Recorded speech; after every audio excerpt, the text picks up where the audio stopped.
Lonzo Ball. When will he be back?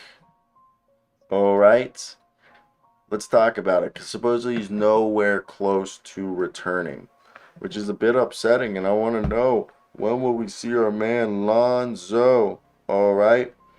And the thing is that this is a report coming out from Julia Pell of the Chicago Tribune. Chicago Bulls guard Lonzo Ball is nowhere close to returning, per Chicago Bulls head coach Billy Donovan.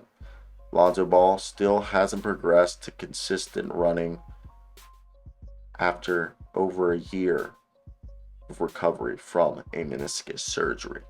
Quote, he's made some progress, but I'd have to be the first one to tell you he's nowhere near playing. He's just not, because he's not running on a consistent basis. When he can get to that place where he can do that consistently and be able to come back the next day and do it again, and do it again, I think you'll feel a little bit more optimistic, end quote, said Donovan.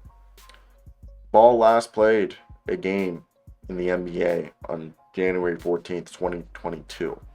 Lonzo Ball still can't run at full speed and do anything more than a light jump to shoot or dunk a basketball.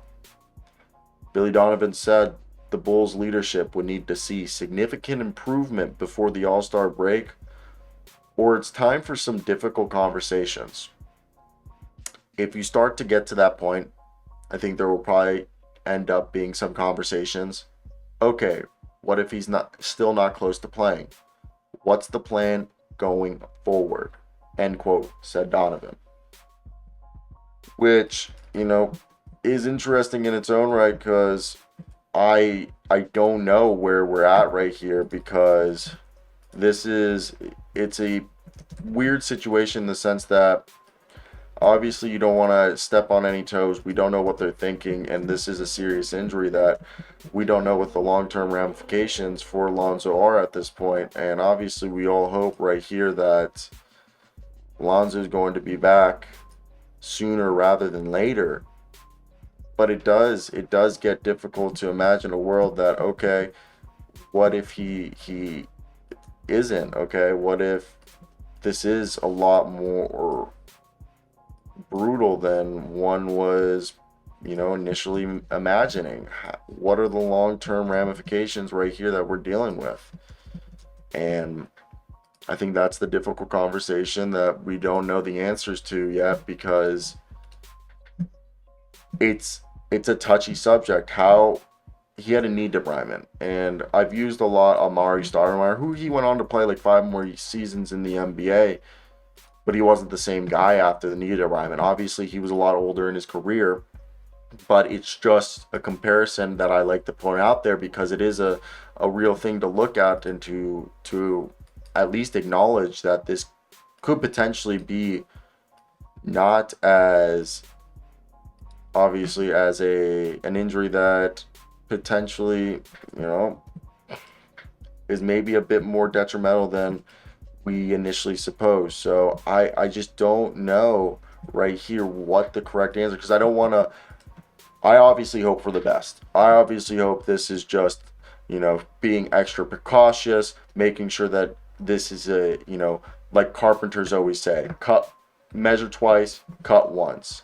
And that's what we hope right here. This is a measure twice, cut once, so this injury doesn't occur again and he can go on and have a long career with no injury problems.